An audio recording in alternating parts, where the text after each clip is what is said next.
So, welcome to Phenomenal Conversations. I'll be interviewing Ben Haggard on the broad theme or working title of regenerative education. But before we go into the interview with Ben, I'd like to say a little bit about Phenomenal Conversations. So, Phenomenal Conversations attempt to contribute and help co create regenerative culture, leading to a regenerative world. And we do that by interviewing change makers I perceive that are living the change, not just experts. Also, we try to amplify imagination in the midst of the polycrisis. We try to expand nuance and meaningfulness in a chaotic world. And then we also try to ask profound questions. So that's the introduction done. Ben, many people in my network will know you or know of you and your work, but potentially for people that might be new to you, could you give us a little introduction that's relevant to regenerative education? Sure. Regenerative education. Well, I got involved with the whole idea and practice of regeneration, I don't know, 35, 40 years ago through sort of the back door of permaculture. Right. I had trained originally as an artist and then went into ecological design work and got very involved in permaculture. And then out of that, 30 years ago, we founded Regenesis Group, which was a consultancy focused on integrating ecological design and change design, working with human culture, human Yeah. organization systems. And so we set out we didn't really know what we were doing at the beginning. We just knew we needed to bring these two kind of schools Yeah. or approaches together. And over time, we developed a body of theory and practice around what we called regenerative development. Right. So that's really so it started out as a practice. We went out and we did projects. We did Yeah. development projects and dealt with the problems that arose from that. And then out of that, we would study our own work, study our own thinking in order to develop the theory. Yeah. So it's a theory that emerged from the practice. Right. And then since then, I've been involved in working as an educator to help practitioners around the world to learn that practice. Yeah. And that's kind of where I touch the field of regenerative education. Okay, well, that's good to hear and inspiring to know how deep your roots are, and that in a way it's developed from the ground up, which is a good way to start. So, you spoke about, regeneration and ecological systems. What's the story of your own education, where how your informal and formal has shaped you? How the regenerative and the ecological has shaped your own education, as it Uh-huh. were. Okay, it's a great question. There's two different ways of answering the question. So there's a Yeah. kind of surface level where as a kid, got passionately interested in gardening. I grew up in the 60s and 70s, really. So, spent a lot of time in nature, and little by little learned about, for example, the native plant Yeah. communities of my region. I live in Santa Fe, New Mexico. My family started the first native plant nursery in New Mexico. So I literally grew up learning You're um, right. down collecting the seeds, growing the seeds, potting them up, selling them, and so on. Um, so there was that aspect of my education. And then on the formal side, I studied the classics and philosophy and literature and so on, and then art. And what's the process that was used in the institutions I studied in was Socratic. Right. Oh, right. Okay. I was deeply committed to a Socratic process. So it had to do with drawing out the innate knowledge, the innate understanding or capacity for understanding of students. And so that sort of shaped me in terms of how I think about the world and how I approach work, how I approach other Mm. people. And so, in terms of the way my exposure to nature shaped me, there's this other level of human nature, right? Yeah, Or yeah, nature reality. yeah, And and so there's this kind of dual study, the literal study of natural systems, and then yeah. the study of what is the nature of nature. Right. Okay. And S- that's kind of characteristic of what we ended up doing in Regenesis. So, for somebody that's not familiar, what would you say the Socratic process does that's unique, that kind of regular education, I assume, mostly misses out on or has another approach? So, the Socratic seems to be pretty essential in another way of educating. Yeah. Well, it obviously it derives from what we know about the practices of Socrates Yeah, yeah, in ancient Greece, and it it is based in the idea that that it's not knowledge that we're going after, but the capacity for generating understanding in ourselves or in others. And so it tries to avoid the sense of expertise or someone yeah, owning or knowing yeah, things yeah, in favor of discovery. yeah, It's always based on inquiry. It's yeah, always based on the sense that, well, I know so much, but actually I don't really know. I need to keep looking into this and then engaging other people from the same place. I'll give you a very small example of this. yeah.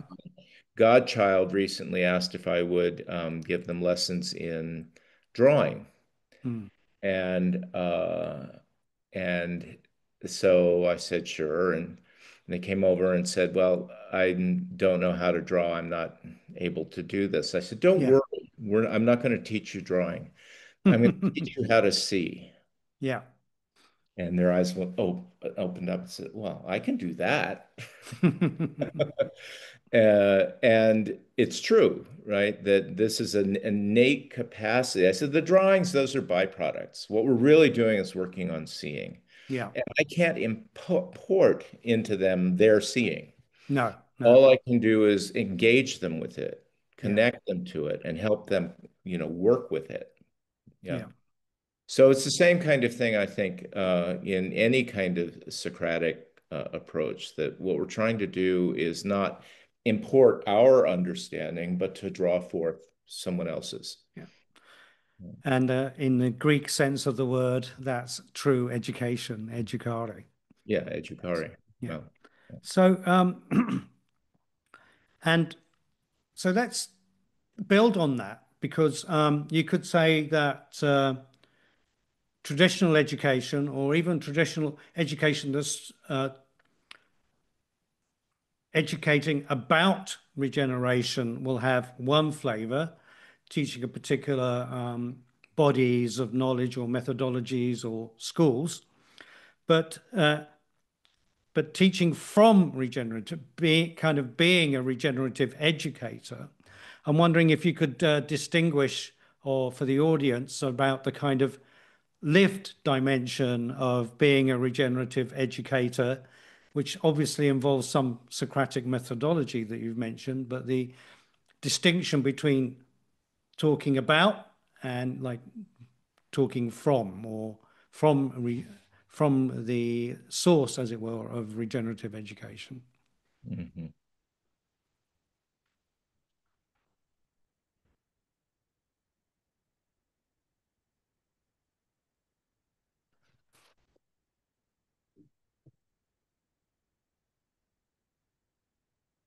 I'm trying to find my way into a response. It's regeneration is a lived process. It's a Yeah, living process. It's an aspect of living phenomena. yeah, And so in a sense, if we talk about it, we've separated ourselves from it. Yeah. Yeah. People, because my field was in actual design, landscape scale design, planning, that sort of thing, um, people would assume that if I was working regeneratively, there was like a checklist Yeah. Yeah. of elements that I would have put in my design. It Yeah. means solar panels and electric cars and whatever, right? Yeah. People imagined it was. And so they would come to me and they'd say, "Well, is this a regenerative project?" And I'd say, "Well, what are you trying to regenerate?" Yeah. Meaning Yeah. that the process of regeneration, in terms of how I understand it and talk about it, has to do with understanding the essential nature of something Yeah. and helping it manifest that in a new context, Yeah. right? So it's not about the things that we're putting into a system. It's about helping the system come to know itself and express itself in a continually changing and evolving world. Yeah.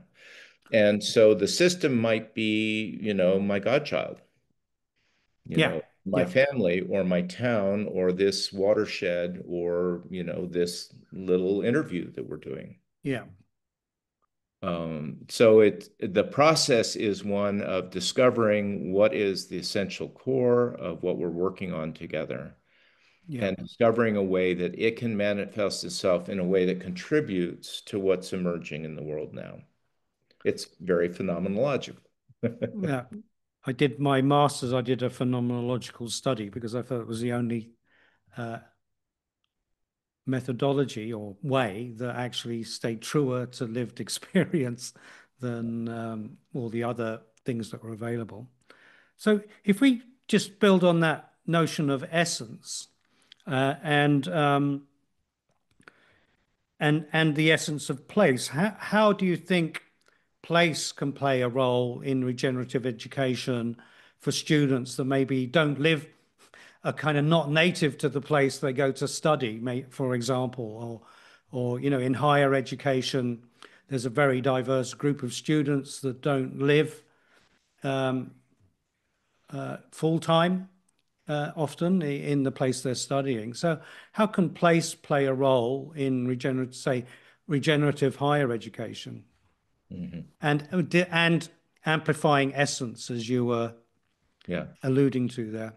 So you made a little leap into place. So let me just Yeah, do a riff on that first. I yeah, mean, place has been one of the things that in the work of Regenesis and in my own career, we've focused on intensely yeah, um, because it is an organizing principle for how to come into harmony or live in harmony with natural systems yeah, that always occurs in a specific place. yeah, And specific places are always different from one another. So yeah, there's an attunement or a learning about or reconnecting with the character of this place compared to the one I came from or the one I lived in last year. yeah, If I want to be in some kind of appropriate relationship, harmonious relationship with it. So in a way, that's a backdoor answer to your question that yeah, education, truly regenerative education, uh, occurs within a context. yeah, The dialogue we're happening is occurring within a particular moment, within a particular context. And the place is shaping that context, or the place yeah, is providing the context, if you will. We yeah, often talk about this in terms of fields, right? That there is a particular dynamic field of exchange, energy, relationship, and so on that characterizes a place.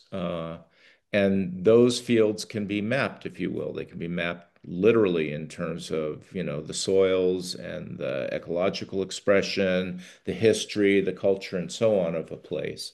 yeah, And to some extent, those mapped phenomena are representations of the underlying character of the place. yeah, The work of Regenesis was to try and discern behind all of the phenomena what makes this place distinctive. And yeah, that's what you're referring to when you ask yeah. about its essence. Well, thanks for filling that in. So that's very helpful. Yeah. So if I'm in a particular place with a particular character or essence, that should be, if people are actually aligned with it, that should be reflected in the nature of engagement, the nature of conversation and dialogue I'm Yeah. having with the people around me. It Yeah. will be distinctive. The extent to which I'm not is the extent to which I'm separated or cut off from that. Yeah. Right? So this is hard for people to understand in almost any field. Yeah. We've become very, I don't know, committed to or even addicted to the idea of best practices. Yeah. You find the thing you should be doing in education or in road building or Yeah. in Yeah. business investment, and you just do that everywhere. It doesn't really matter where you are. Yeah. And that violates the underlying livingness of the world, I believe. Yeah. Yeah. And so, what we should see is rather than best practices in education, we should see continually individuating or differentiating Yeah. practices, Yeah. just as we should see that in architecture and water management and soil management and the rest of it. So Uh, in a way, if I go back to some of the premise of my question, it kind of seems to be behoove the place of learning or the university to somehow be embedded itself in that, and then that enables the students yeah. To to, have an actual experience of it. yeah, yeah, Uh, And what's interesting, it happens. It can't help but happen, but it happens outside the purview or attention of the university. yeah, yeah, It's exactly, the kids are going to the local bars and they're going skiing and they're doing whatever it is that's happening yeah, in that yeah, place. Falling in love with local people and so on. yeah, But the university imagines that it's somehow separate and distinct from that, and that creates part of the schism, that the yeah, part of the kind of craziness yeah, that we experience, the sense of not being connected to anywhere in particular. yeah, So, I have friend from a long time ago who was really going deep into this question of the relationship of regenerative education, regenerative process of education in place. And what does it mean to start from earliest childhood and be building that sense of knowing one's place, yeah, yeah, being in deep connection to it, understanding how they work, understanding how to take that experience and relate to new places because you're grounded in an experience already that you're conscious of. yeah, So in that sense, universities, colleges, any kind of higher education practice could powerfully tap into its unique location in a way that really diversifies or enriches the experience of yeah, students yeah, rather yeah, than trying to sort of keep it uniform. yeah, yeah, Um, it's exactly the same conversation around tourism. yeah, Tourism is a process that often makes highly differentiated places banal, right? yeah, Tries to make them the same, tries to yeah, make them comfortable. yeah, And yet, regenerative tourism would deeply engage people, and you're now in the presence of something unique, something yeah, completely yeah, different from what you're yeah. familiar with. And we're going to ensure that you have a safe but deeply engaged experience of that. That's really, really full answer. And I one of the dialogues that I had a look at, you were in conversation with Daniel Christian Wall, and he was also saying part of the role of education or regenerative education is to teach people how to think, not just what they think, but teach them how to think. And so, what do you think? How do you help individuals and groups observe the what's the restrictions of their current or immediate thought processes? Uh, Mhm. Even for example, their experience of place would be somehow could be constrained. That's the word I was looking for, constrained. Yeah. Well, I'd say because it's the central thing that interests me, the central thing I'm working on, Yeah. is how to get people to watch their own thinking and start to be choiceful around it, Yeah. make intelligent choices about how they're approaching something. Yeah. Um, that I'd say almost everything I do is aimed toward that. So one of the, and I studied with Carol Sanford for a long time. We were friends before she began teaching in Yeah. kind of an international setting, but I joined the groups that she was teaching, and uh, she and I both did this, but we did it, and we have very different personalities, or we did. You can tell.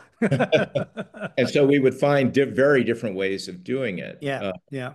But so one of the, you could almost call it technique, is disruption. Right. Yeah. How do you break through the assumption behind the question or behind the statement Yeah. someone's making?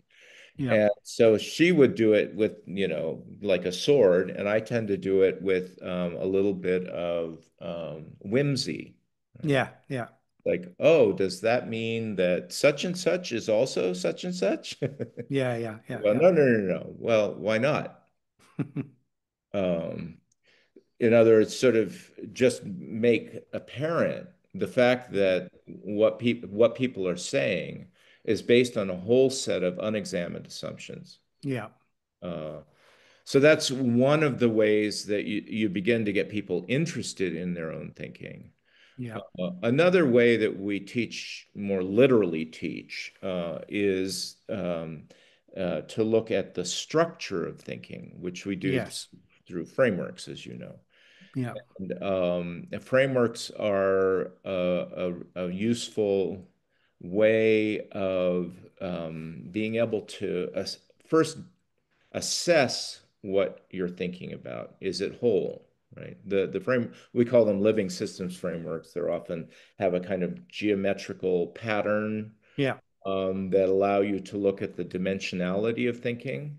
So if I'm having a thought, I can look at it through a framework and say, well, okay, I'm clear about this and I'm clear about this, but I didn't even include this in my thought. Yeah. And then here's another area that just creeps me out. I don't want to include it in my thought, but I have to have a whole thought.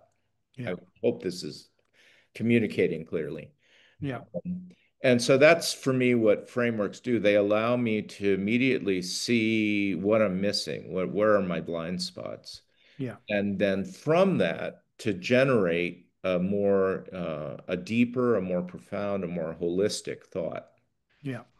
and ideally one that's more dynamic.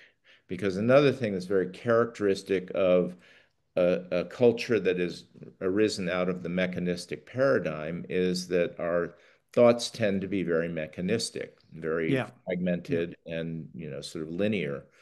And so the idea of seeing things in motion and in a process of continuing change, we don't have, for the most part, very good language or ways of imaging that. Yeah.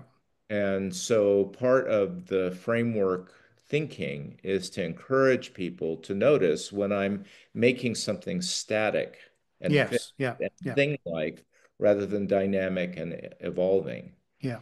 Right. So in a way, it's a process of generating a new language or a new way of using language. And Well, all of one, these things tend to sort of reflect back on, how do I, noticing how over and over again I make something static, right? yeah. Yeah. What would I have to think differently and then say differently, articulate it into the world differently to see it as a live process? I think it's interesting because I think there's some correspondence, but I don't think it's exactly the same thing because some of the kind of Eastern mystical teachings teach you to be a witness to your thoughts and that you're not your thoughts and encourage you to disengage and disembed so Yep. that you can make more wise or full choices in a way is Yep. some of the reasons. But I think you could say some of the motives in that are about detachment, not necessarily engagement. So what do you think that this process brings that maybe just a simple witnessing or being a witness to your thoughts Yeah, it it, might be more complementary or offering what does it offer that's different? yeah, yeah. So as an way of sort of reframing the idea of detachment. Yeah, Uh, what we talk about is non-attachment, non-attachment. Yeah, right? Which means that I am present as a self, yeah, uh, witnessing and not becoming attached to my own ideas, not yeah, becoming attached even to my own image of who I am as a person. yeah. Uh, and yet at the same time, I have volition, right? I have Yes, yeah, volition and agency. And that's one of the things that distinguishes this from at least some Western understandings yeah. of Westernized understandings of the East. Yeah, yeah. So just yeah, because I'm non-attached doesn't mean I don't have responsibility yeah, and don't yeah. have choice. And also human feelings that that accompany a kind of a expanded awareness. Brilliant. So I'm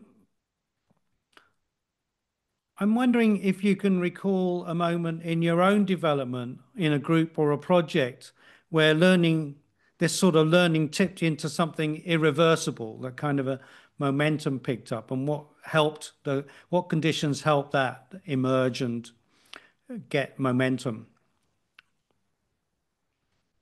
Yeah, it's an interesting. I'm going to give you a very small example because, in a sense, the process has been continuous, Yeah, yeah, right? Because of the way I grew up and because of where I went to school, this idea of life as an inquiry that's never, you never reach a solution. You just yeah, keep yeah. exploring, feels very natural to me. But there was a really interesting moment. One of my business partners in the formation of Regenesis was Pamela Mang, who she was a very close friend of Carol's. That's how I met Carol Oh, originally. right. Okay. And she sort of took me under her wing to tutor me in the early years when I was trying to learn about this approach. I had a number of years behind me in permaculture, which they got very interested in, she and her Yeah. husband.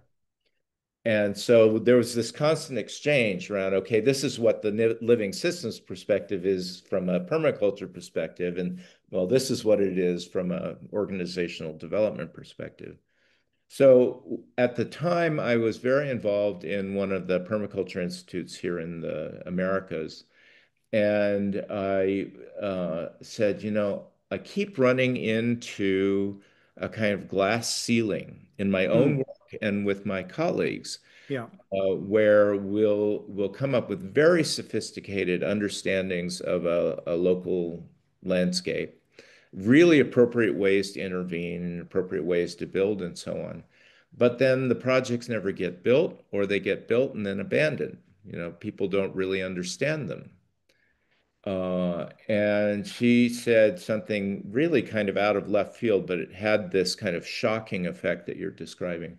She said, well, it's because permaculture and the way permaculture education works, it's designed as a conversion experience, Mm. right? You go and you take the course and you're now supposed to do everything differently. And that's it happens to people. Well, I know because I spent 10 years teaching permaculture. Yeah, yeah. And people will go, okay, I have to quit my job and I have to go move out of the city and go, I don't know, raise pigs and Yeah, whatever. yeah, yeah, yeah, yeah. And and she said, the approach we take comes from the opposite direction. It starts with what is the value adding process that this person or this entity, this organization, this company, whatever it is, what is the actual value adding process that it's engaged in? Mm. What does it exist to contribute, right? And how can we help it do a much better job of doing that by enlarging the holism of its thinking, by enlarging the sophistication, the depth, the intelligence of its engagement with its value-adding process, whatever it Mm, is. mm, mm. It's not about trying to pull you out of what it is you're doing and put you into Yeah, something else. yeah, It's trying yeah, to go into whatever it is you're doing yeah, and growing from the inside out. And that was I was sold because immediately I could make the association with what I intuitively understood about places. yes, yeah, Should be starting from the inside and working out, yeah, rather than trying to impose an ecologically correct or socially correct model onto it. We should yeah, start from the genius of a place. And she was saying we should start with the genius of people yeah, everywhere we go. Yeah. yeah. Fascinating. That's a fascinating distinction, and I think that I don't quite know what it is, but there's probably the underlying thought structures that inform permaculture have, one origin, and this other one has the one you're describing about enlivening the potential of an organization in their place that has something else underlying it. I couldn't say what they were, but they seem to come from different origins. Well, I think it's interesting because this relates to your earlier question about regenerative education. I Yeah. studied with Bill Mollison for a fairly extended period Yes. Yeah. of time, Yeah. Yeah. on again and off again. And so I got to watch him closely and watch how he was processing, how he was thinking, how he was communicating. And I think he was plugged into the mother lode in terms of his deep understanding of the intelligence of natural systems. Yeah. He could read them like a book. He was phenomenal in that regard. But he couldn't translate that to how he he also was a brilliant educator, but his educational process tended to go over people's heads Right. because he was educating in the pattern he was trying to teach, right? Yeah. It was like framework thinking. He would adopt the pattern that he wanted people to see in his communication. It was a kind of classic indigenous storytelling mode. Yeah. Yeah. And but when it came to actually organizing people and trying to move them forward, he would fall back into a very kind of conventional mode, I think. Okay. That's So interesting. there was a blind spot in his thinking that then ended get embedding in the movement. Yeah. And that immediately I could see that this other group that I was encountering didn't have that particular blind spot. They had others, but not Yeah. that. Yeah. That's So yeah, it was very interesting that in my experience, this isn't necessarily a universal experience, but in my experience, permaculture could only get so far because it hit this limitation in its founder's ability to conceptualize. really, really interesting. And that reminds me a little bit of Otto Scharmer's kind of suggestion that the consciousness of the organization in some way reflects the consciousness of the leader, or Yeah, somehow also takes on the blind spots or whatever without really even knowing it. But yeah, that's an interesting observation. yeah. And you've also, we've talked about essence and learning, but also you've talked about will in learning. You've said that the will to change, no amount of good design, without the will to change, no amount of good design is going to matter. So in regenerative education, how do you see we can evoke the will in students, clients, communities? Yeah. Okay, this is another very slippery question, so bear with me. Um, it's slippery for several reasons. One is that will itself is a hard concept to get Yeah. one's head around. Yeah. Well, you Um, mentioned volition in the beginning, earlier in relationship to thought. yeah, and the statement about no amount of design will actually move things if the will to change isn't there. That's basically this ceiling I was talking about, Yeah. right? Yeah. Didn't matter how beautiful we designed the project, it would immediately start to run down if people didn't want to subordinate their own desires, right, their own preferences to the needs of a living system. Yeah. Yeah. And to do that requires will, right? You Yeah. have to be willing to change. Yeah. Um, and in the permaculture work that I was doing, we just had no concept of how to work on that, right? Yeah. Other than to exhort people, you should want to change, right? Yeah. Yeah. Yeah. But how to awaken the desire to change, which is what you're asking about, that Yeah. took me a long, long time to get a sense of. Yeah. Um, so I'm going to give you a kind of indirect answer, uh, Okay. which is that in a sense, people to be able to activate will at the level which will actually cause transformation in people or in communities, I think two things need to be present. The first is a sense of,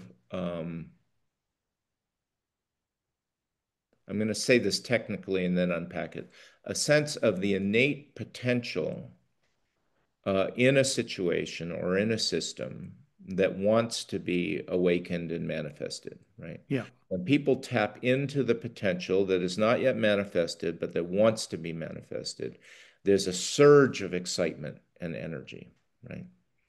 Um, but that in itself is not enough.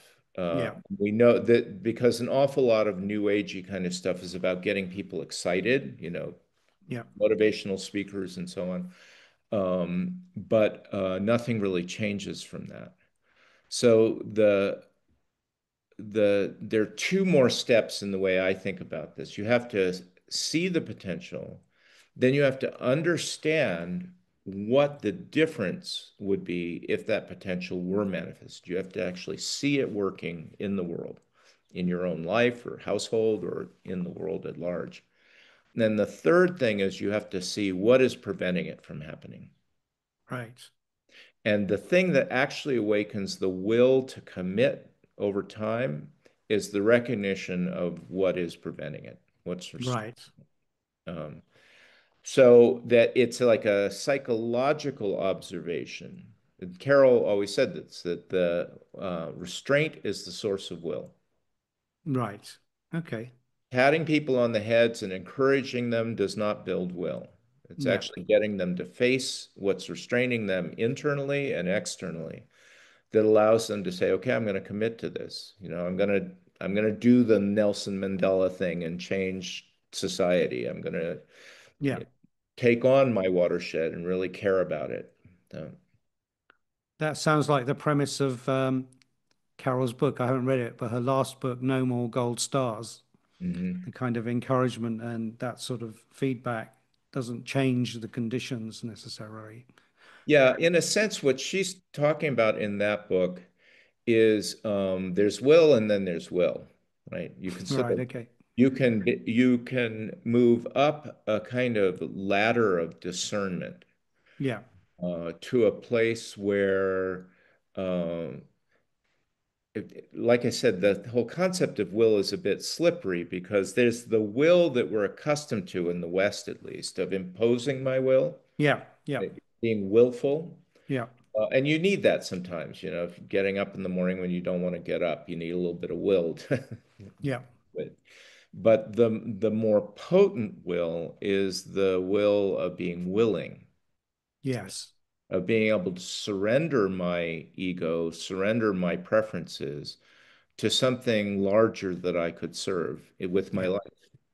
And Yeah. that kind of will, as you become clearer and clearer about it and more imperturbable with regard to understanding this is what my life is, what it's for, Yeah. is unshakable. It's very, very Yeah. powerful. And it does move the world, right? Even when we ourselves operate humbly and in small ways, we can move the world from being really clear about what we're here to serve. That's totally gorgeous, and I love the. If we could then just move from that thought into education, because when I first met you, I kind of got excited about this potential around education that serves the regeneration of the world. And what do you, largely from what I see and what I see around me, the idea of being in service to something is sort of counter-cultural. Like you're talking about imposing will and getting your goals and creating the life you want that society tells you you need. Mhm. But being in service to a cause that might be indefinable, or it might be massive, or it might be deeply moving. So, what are your thoughts on uh, helping education sort of uh, disclose these more primal, more life affirming motivations of being in service to life or being in service to something that serves everybody and serves oneself? Yeah. Um, well, the first thing is e- educational institutions, educational systems, and educators need to want to do that, Yeah. Yes. basically. They need to have the will to do that, right? Yes. Yeah. Because I believe, based on my experience, I'm sure there are exceptions, but the vast majority of human beings want this, right? Right. Yeah. They want to feel that life is meaningful. They want to feel connected. They want to feel like somehow they are not parasites on the planet, but are actually contributing to the whole of life, right? It's Yeah. just fundamental to being a living being on the planet, right? Yes. Yeah. And and so one of the things that Regenesis worked really hard on was creating a language and a way of talking about that desire Yeah. that was indigenous to modern Western culture, right? Oh, okay. Right? That language is commonplace in still living traditions among indigenous people, Yeah. but we Yeah. didn't have our version of it. Uh, and so to what I observe is that it doesn't take much, right, to give people the invitation to think about how do I fit, right? Yes. Yeah. And how do I learn to understand what I'm fitting within? We all start out with a kind of crude grasp of how we fit. And that can be continuously evolved over time. But once we're actually looking at it in terms of life is more meaningful when I'm caring for and serving something beyond me, um, Yes. then we start to educate ourselves in a different way. Yeah. For example, we begin to want to know, okay, what does it really mean to serve you? Yeah. What does it really mean to serve the place? Does it mean like going around and making it pretty? Mm. What is it, Yeah. what does Yeah. it actually mean to serve the life force of the systems that we're embedded in? And there's a steep learning curve involved in figuring that out. For sure. Okay, I'm conscious of time and we've had a great, very rich conversation. But as a closing suggestion to anybody that's awakening to the regenerative path, not ready but curious, what might you say to them? Give advice or invitation might you offer them to take the first steps on that journey? Hmm.